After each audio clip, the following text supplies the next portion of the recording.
ॐ श्री गणेशाय नमः। अथ श्री आदित्य कवच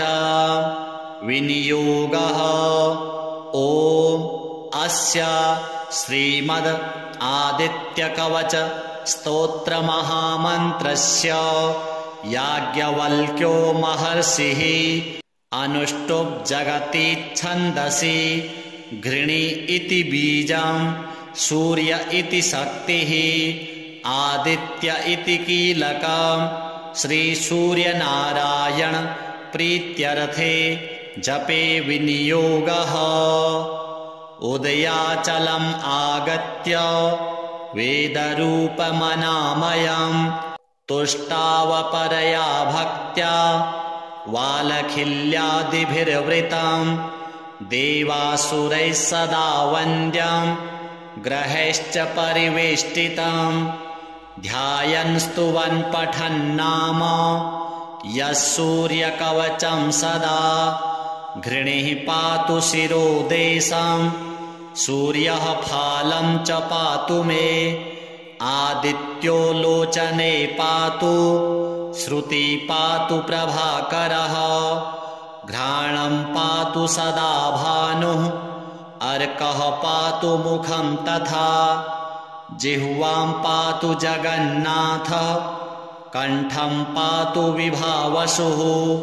स्कन्धौ ग्रहपतिः पातु भुजौ पातु प्रभाकरः अहस्करः पातु हस्तौ हृदयं पातु भानुमान् मध्यं च पातु सप्ताश्वौ नाभिं पातु नभोमणिः द्वादशात्मा कटिं पातु सविता पातु सृक्किणी उरु पातु सुरश्रेष्ठो जानुनी पातु भास्करः जङ्घे पातु च मार्तण्डो गलं पातु त्विषाम्पतिः पादौ प्रध्नः सदा पातु मित्रोऽपि सकलं वपुः वेदत्रयात्मकस्वामिन् नारायण जगत्पते अयातयामं तं कश्चित् वेदरूपः प्रभाकरः स्तोत्रेणानेन सन्तुष्टो वालखिल्यादिभिर्वृतः साक्षाद्वेदमयो देवो रथारूढः समागतः तं दृष्ट्वा सहसोत्थाय दण्डवत् प्रणमन् भुवि कृताञ्जलिपुटो भूत्वा सूर्यस्याग्रे स्थितस्तदा वेदमूर्तिर्महाभागो ज्ञानदृष्टिर्विचार्य च ब्रह्मणा स्थापितं पूर्वं यातयाम विवर्जितं सत्त्वप्रधानं शुक्लाख्यं वेदरूपमनामयं शब्दब्रह्ममयं वेदं सत्कर्म ब्रह्मवाचकं मुनिमध्यापयामास प्रथमं सविता स्वयं तेन प्रथमदत्तेन वेदेन परमेश्वरः याज्ञवल्क्यो मुनिश्रेष्ठ कृतकृत्यो भवत्तदा ऋगादिसकलान् वेदान् ज्ञातवान् सूर्यसन्निधौ इदं प्रोक्तं महापुण्यं पवित्रं पापनाशनं यः पठेत् शृणुयाद्वापि सर्वपापैः प्रमुच्यते वेदार्थज्ञानसम्पन्नः सूर्यलोकमवाप्नुयात् श्रीसूर्यार्पणमस्तु। उदयाचलम् आगत्य वेदरूपमनामयं तुष्टावपरया भक्त्या वालखिल्यादिभिर्वृतं देवासुरैः सदा वन्द्यं ग्रहैश्च परिवेष्टितं ध्यायन् स्तुवन् पठन्नाम यः सूर्यकवचं सदा घृणिः पातु शिरोदेशं सूर्यः फालं च पातु मे आदित्यो लोचने पातु श्रुति पातु प्रभाकरः घ्राणं पातु सदा भानुः अर्कः पातु मुखं तथा जिह्वां पातु जगन्नाथः कण्ठं पातु विभावसुः स्कन्धौ ग्रहपतिः पातु भुजौ पातु प्रभाकरः अहस्करः पातु हस्तौ हृदयं पातु भानुमान् मध्यं च पातु सप्ताश्वौ नाभिं पातु नभो मणिः द्वादशात्मा कटिं पातु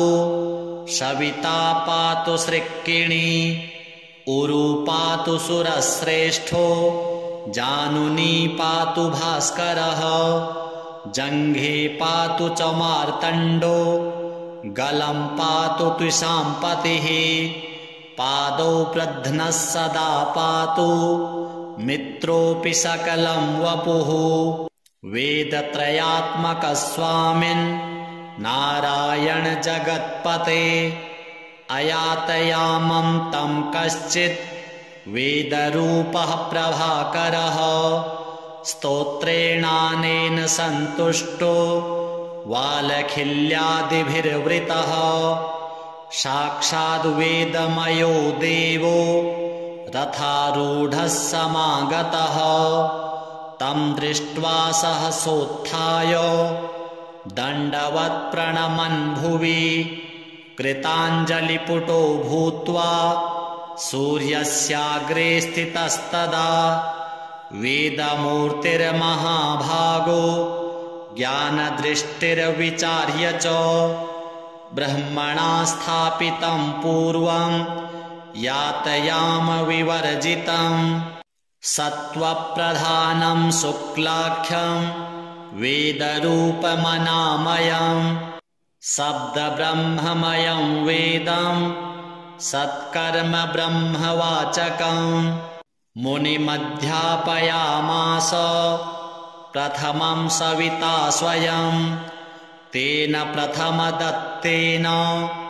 वेदेन परमेश्वरः याज्ञवल्क्यो मुनिश्रेष्ठ कृतकृत्यो भवत्तदा ऋगादिसकलान् वेदान् ज्ञातवान् सूर्यसन्निधौ इदं प्रोक्तं महापुण्यं पवित्रं पापनाशनं यः पठेत् शृणुयाद्वापि सर्वपापैः प्रमुच्यते वेदार्थज्ञानसम्पन्नः सूर्यलोकमवाप्नुयात् श्रीसूर्यार्पणमस्तु उदयाचलम् आगत्य वेदरूपमनामयं तुष्टावपरया भक्त्या वालखिल्यादिभिर्वृतं देवासुरैः सदा वन्द्यं ग्रहैश्च परिवेष्टितं ध्यायन् स्तुवन् पठन्नाम यः सूर्यकवचं सदा घृणिः पातु शिरोदेशं सूर्यः फालं च पातु मे आदित्यो लोचने पातु श्रुति पातु प्रभाकरः घ्राणं पातु सदा भानुः अर्कः पातु मुखं तथा जिह्वां पातु जगन्नाथः कण्ठं पातु विभावसुः स्कन्धौ ग्रहपतिः पातु भुजौ पातु प्रभाकरः अहस्करः पातु हस्तौ हृदयं पातु भानुमान् मध्यं च पातु सप्ताश्वौ नाभिं पातु नभो मणिः द्वादशात्मा कटिं पातु सविता पातु सृक्किणी उरु पातु सुरश्रेष्ठो जानुनी पातु भास्करः जङ्घे पातु च मार्तण्डो गलं पातु त्विषाम्पतिः पादौ प्रध्नः सदा पातु मित्रोऽपि सकलं वपुः वेदत्रयात्मकस्वामिन् नारायण जगत्पते अयातयामं तं कश्चित् वेदरूपः प्रभाकरः स्तोत्रेणानेन सन्तुष्टो वालखिल्यादिभिर्वृतः साक्षाद्वेदमयो देवो रथारूढः समागतः तं दृष्ट्वा सहसोत्थाय दण्डवत् प्रणमन् भुवि कृताञ्जलिपुटो भूत्वा सूर्यस्याग्रे स्थितस्तदा वेदमूर्तिर्महाभागो ज्ञानदृष्टिर्विचार्य च ब्रह्मणा स्थापितं पूर्वं यातयाम विवर्जितं सत्त्वप्रधानं शुक्लाख्यं वेदरूपमनामयं शब्दब्रह्ममयं वेदं सत्कर्म ब्रह्मवाचकं मुनिमध्यापयामास प्रथमं सविता स्वयं तेन प्रथमदत्तेन वेदेन परमेश्वरः याज्ञवल्क्यो मुनिश्रेष्ठ कृतकृत्यो भवत्तदा ऋगादिसकलान् वेदान् ज्ञातवान् सूर्यसन्निधौ इदं प्रोक्तं महापुण्यं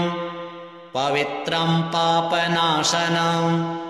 यः पठेत् शृणुयाद्वापि सर्वपापैः प्रमुच्यते वेदार्थज्ञानसम्पन्नः सूर्यलोकमवाप्नुयात्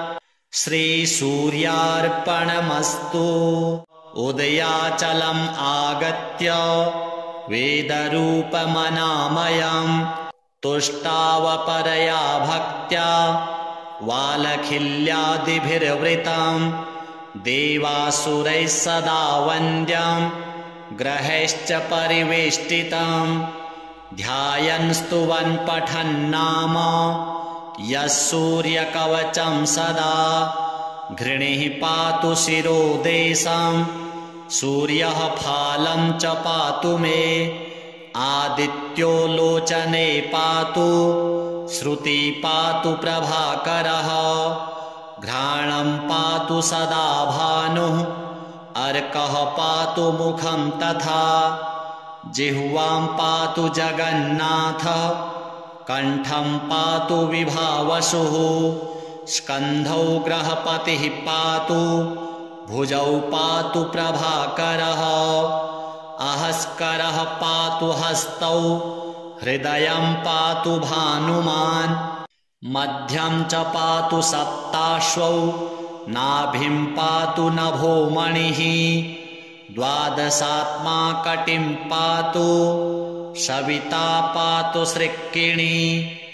उरु पातु सुरश्रेष्ठो जानुनी पातु भास्करः जङ्घे पातु च मार्तण्डो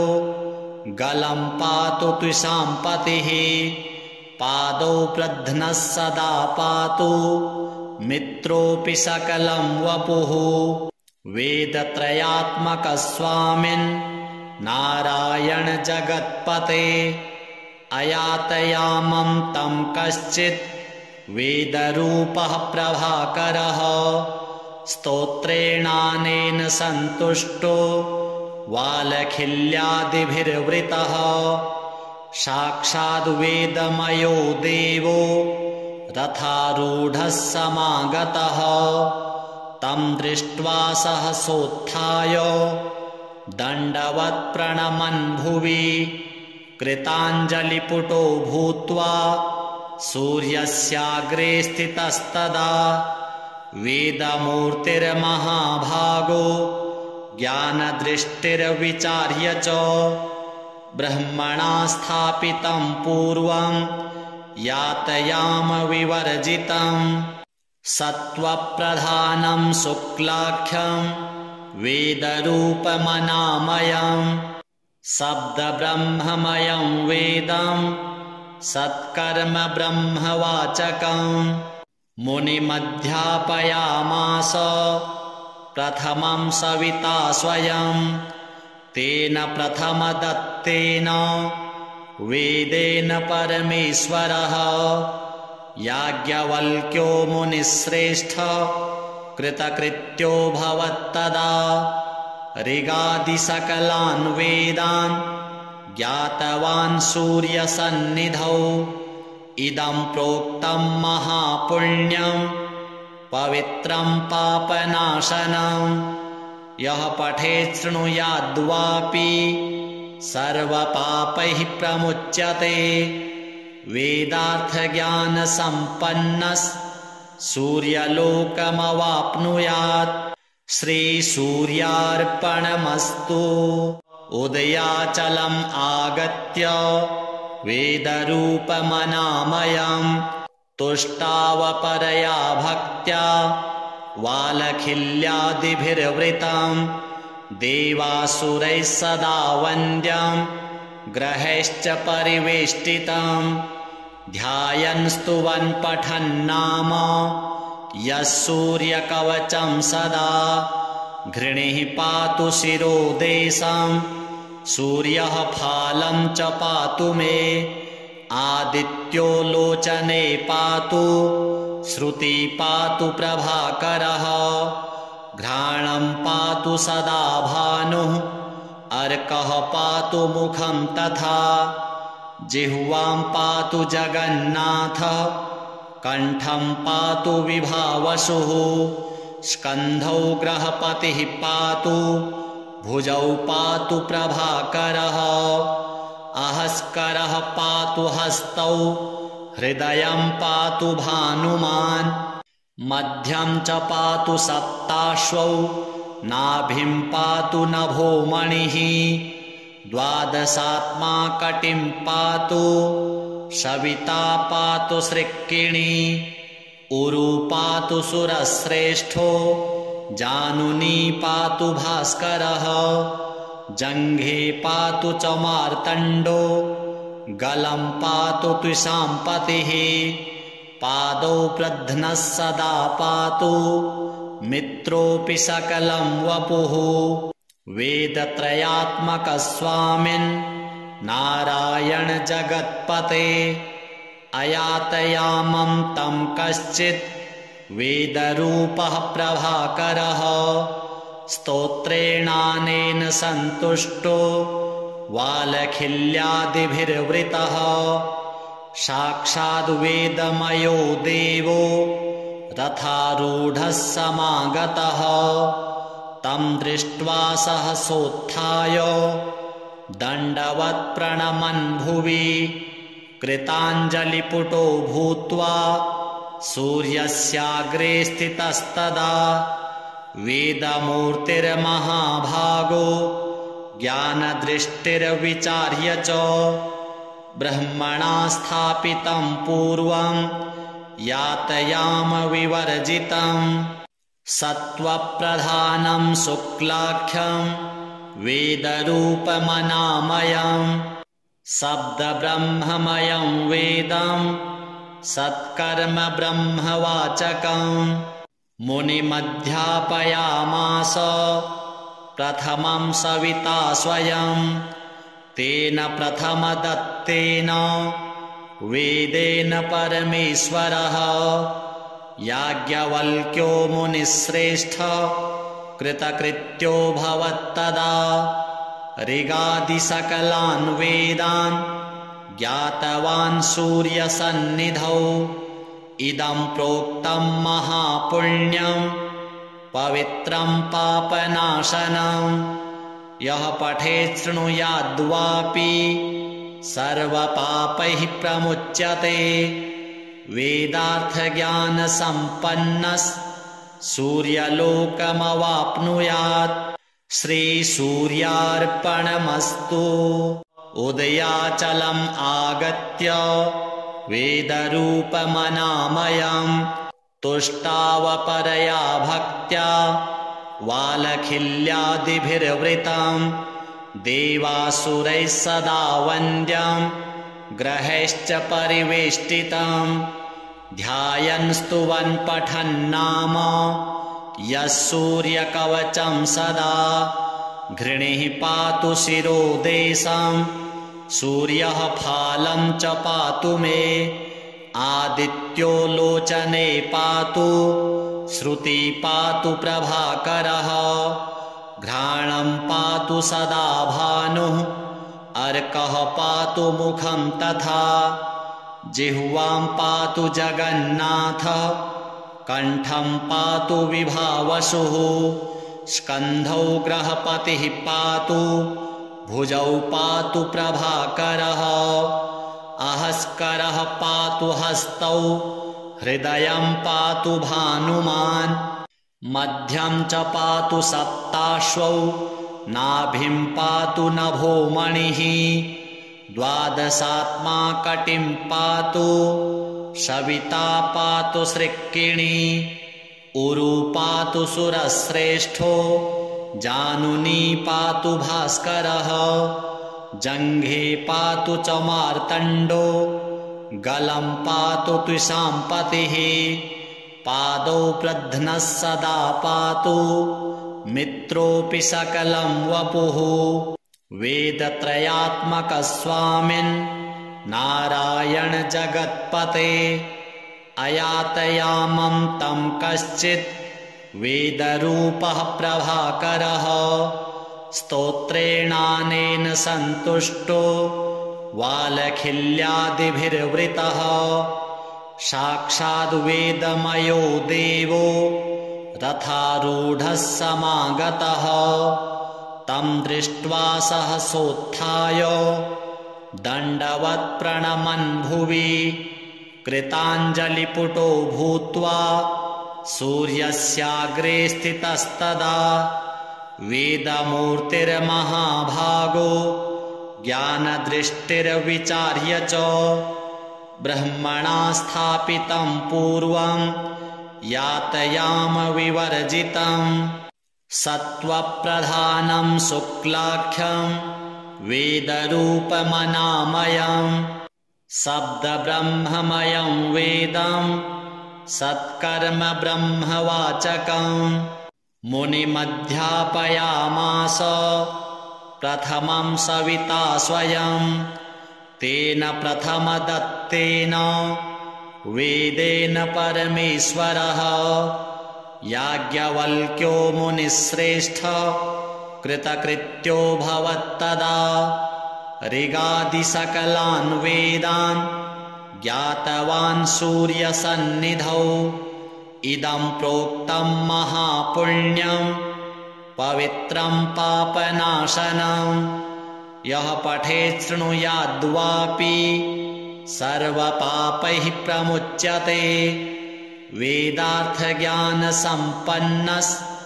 सूर्यलोकमवाप्नुयात् श्रीसूर्यार्पणमस्तु उदयाचलम् आगत्य वेदरूपमनामयं तुष्टावपरया भक्त्या वालखिल्यादिभिर्वृतं देवासुरैः सदा वन्द्यं ग्रहैश्च परिवेष्टितं ध्यायन् स्तुवन् पठन्नाम यः सूर्यकवचं सदा घृणिः पातु शिरोदेशं सूर्यः फालं च पातु मे आदित्यो लोचने पातु श्रुति पातु प्रभाकरः घ्राणं पातु सदा भानुः अर्कः पातु मुखं तथा जिह्वां पातु जगन्नाथः कण्ठं पातु विभावसुः स्कन्धौ ग्रहपतिः पातु भुजौ पातु प्रभाकरः अहस्करः पातु हस्तौ हृदयं पातु भानुमान् मध्यं च पातु सप्ताश्वौ नाभिं पातु नभो मणिः द्वादशात्मा कटिं पातु सविता पातु सृक्किणी उरु पातु सुरश्रेष्ठो जानुनी पातु भास्करः जङ्घे पातु च मार्तण्डो गलं पातु त्विषाम्पतिः पादौ प्रध्नः सदा पातु मित्रोऽपि सकलं वपुः वेदत्रयात्मकः स्वामिन् नारायण जगत्पते अयातयामं तं कश्चित् वेदरूपः प्रभाकरः स्तोत्रेणानेन सन्तुष्टो वालखिल्यादिभिर्वृतः साक्षाद्वेदमयो देवो रथारूढः समागतः तं दृष्ट्वा सहसोत्थाय दण्डवत् प्रणमन् भुवि कृताञ्जलिपुटो भूत्वा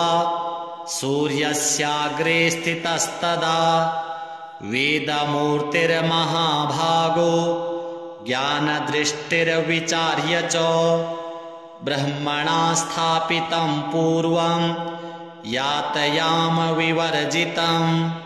सत्त्वप्रधानं शुक्लाख्यं वेदरूपमनामयं शब्दब्रह्ममयं वेदं सत्कर्म ब्रह्मवाचकं मुनिमध्यापयामास प्रथमं सविता स्वयं तेन प्रथमदत्तेन वेदेन परमेश्वरः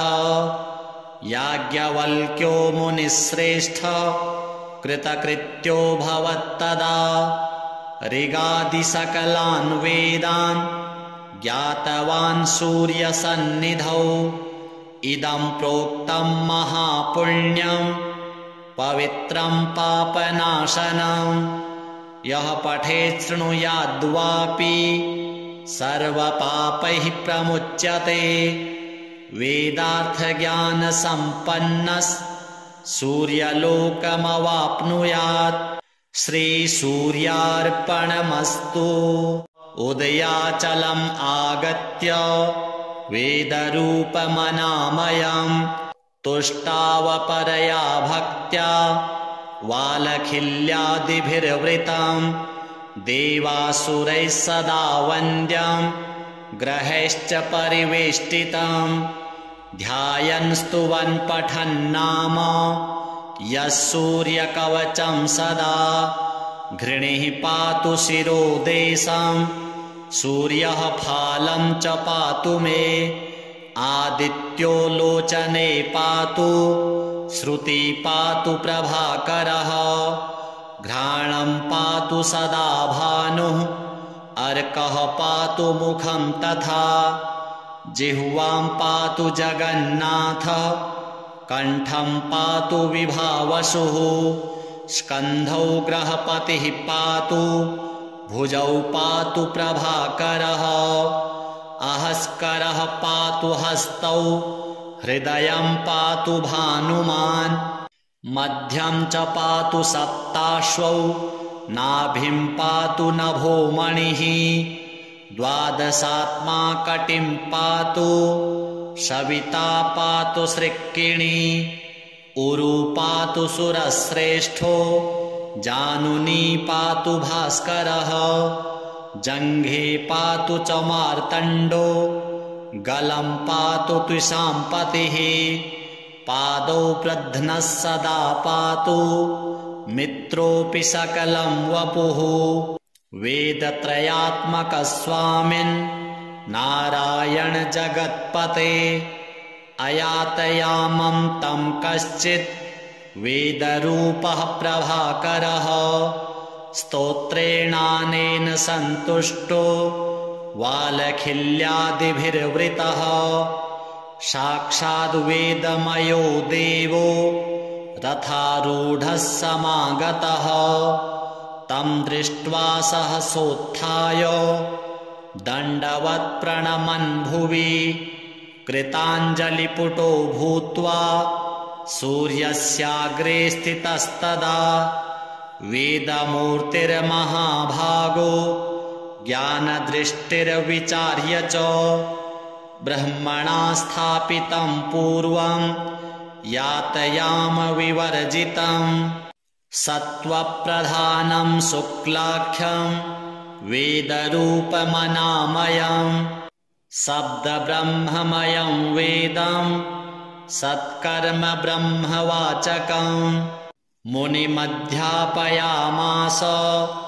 प्रथमं सविता स्वयं तेन प्रथमदत्तेन वेदेन परमेश्वरः याज्ञवल्क्यो मुनिश्रेष्ठ कृतकृत्यो भवत्तदा ऋगादिसकलान् वेदान् ज्ञातवान् सूर्यसन्निधौ इदं प्रोक्तं महापुण्यं पवित्रं पापनाशनं यः पठेत् शृणुयाद्वापि सर्वपापैः प्रमुच्यते वेदार्थज्ञानसम्पन्नः सूर्यलोकमवाप्नुयात् श्रीसूर्यार्पणमस्तु। उदयाचलम् आगत्य वेदरूपमनामयं तुष्टावपरया भक्त्या वालखिल्यादिभिर्वृतं देवासुरैः सदा वन्द्यं ग्रहैश्च परिवेष्टितं ध्यायन् स्तुवन् पठन्नाम यः सूर्यकवचं सदा घृणिः पातु शिरोदेशं सूर्यः फालं च पातु मे आदित्यो लोचने पातु श्रुति पातु प्रभाकरः घ्राणं पातु सदा भानुः अर्कः पातु मुखं तथा जिह्वां पातु जगन्नाथः कण्ठं पातु विभावसुः स्कन्धौ ग्रहपतिः पातु भुजौ पातु प्रभाकरः अहस्करः पातु हस्तौ हृदयं पातु भानुमान् मध्यं च पातु सप्ताश्वौ नाभिं पातु नभोमणिः द्वादशात्मा कटिं पातु सविता पातु सृक्किणी उरु पातु सुरश्रेष्ठो जानुनी पातु भास्करः जङ्घे पातु च मार्तण्डो गलं पातु त्विषाम्पतिः पादौ प्रध्नः सदा पातु मित्रोऽपि सकलं वपुः वेदत्रयात्मकस्वामिन् नारायण जगत्पते अयातयामं तं कश्चित् वेदरूपः प्रभाकरः स्तोत्रेणानेन सन्तुष्टो वालखिल्यादिभिर्वृतः साक्षाद्वेदमयो देवो रथारूढः समागतः तं दृष्ट्वा सहसोत्थाय दण्डवत् प्रणमन् भुवि कृताञ्जलिपुटो भूत्वा सूर्यस्याग्रे स्थितस्तदा वेदमूर्तिर्महाभागो ज्ञानदृष्टिर्विचार्य च ब्रह्मणा स्थापितं पूर्वं यातयाम विवर्जितं सत्त्वप्रधानं शुक्लाख्यं वेदरूपमनामयं शब्दब्रह्ममयं वेदं सत्कर्म ब्रह्मवाचकं मुनिमध्यापयामास प्रथमं सविता स्वयं तेन प्रथमदत्तेन वेदेन परमेश्वरः याज्ञवल्क्यो मुनिश्रेष्ठ कृतकृत्यो भवत्तदा ऋगादिसकलान् वेदान् ज्ञातवान् सूर्यसन्निधौ इदं प्रोक्तं महापुण्यं पवित्रं पापनाशनं यः पठेत् शृणुयाद्वापि सर्वपापैः प्रमुच्यते वेदार्थज्ञानसम्पन्नः सूर्यलोकमवाप्नुयात् श्रीसूर्यार्पणमस्तु। उदयाचलम् आगत्य वेदरूपमनामयं तुष्टावपरया भक्त्या वालखिल्यादिभिर्वृतं देवासुरैः सदा वन्द्यं ग्रहैश्च परिवेष्टितं ध्यायन् स्तुवन् पठन्नाम यः सूर्यकवचं सदा घृणिः पातु शिरोदेशं सूर्यः फालं च पातु मे आदित्यो लोचने पातु श्रुति पातु प्रभाकरः घ्राणं पातु सदा भानुः अर्कः पातु मुखं तथा जिह्वां पातु जगन्नाथः कण्ठं पातु विभावसुः स्कन्धौ ग्रहपतिः पातु भुजौ पातु प्रभाकरः अहस्करः पातु हस्तौ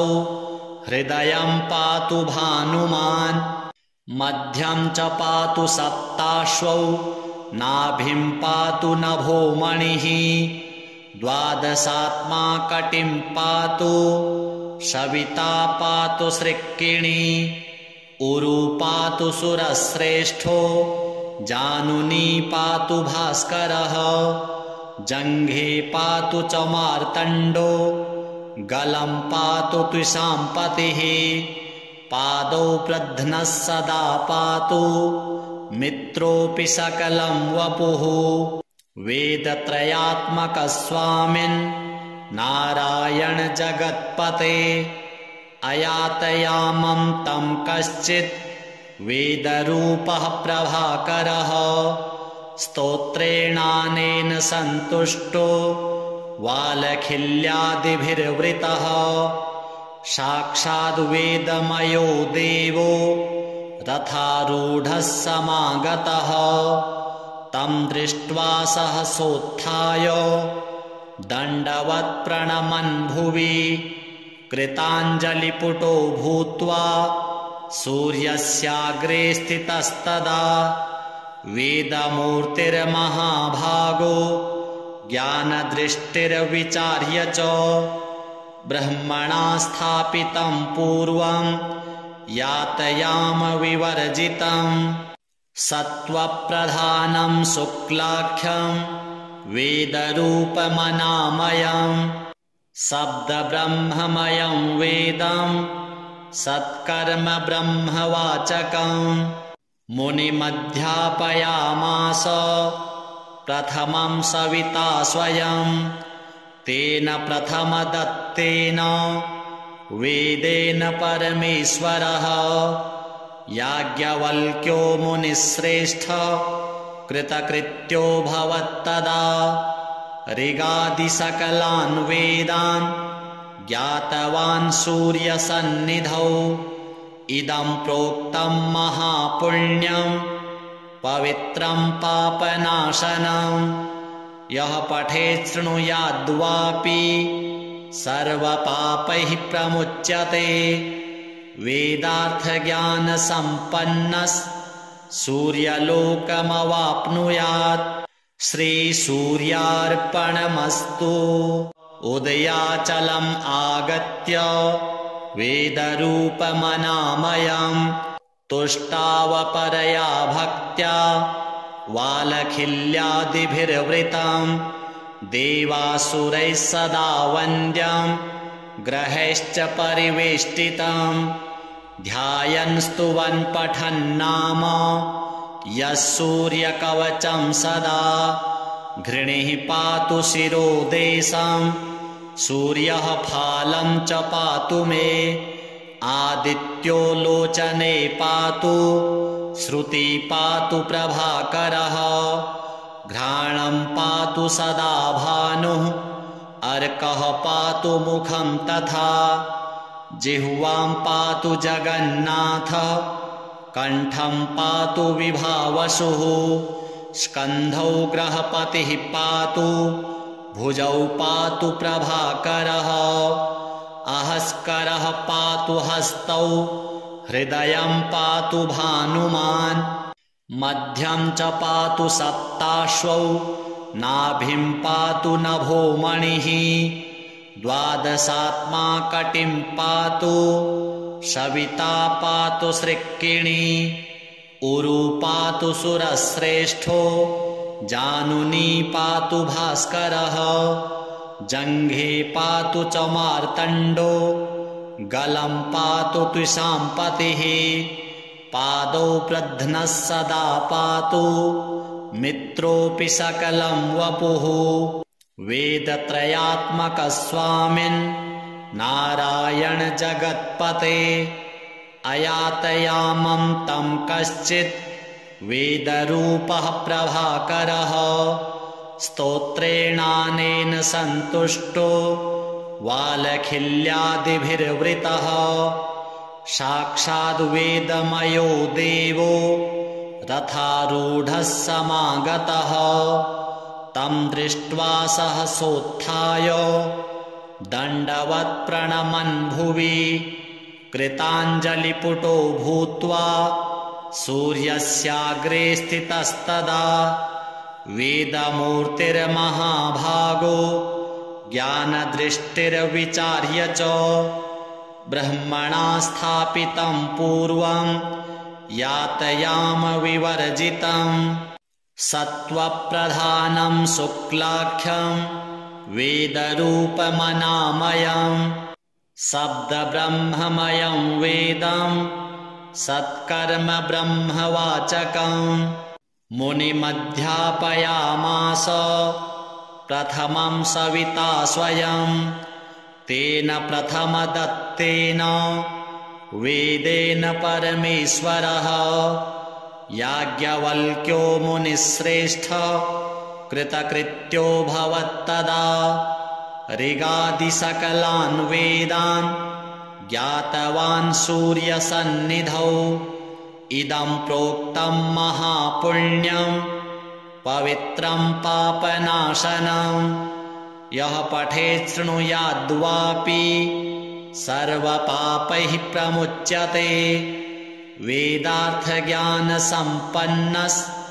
सूर्यलोकमवाप्नुयात् श्रीसूर्यार्पणमस्तु।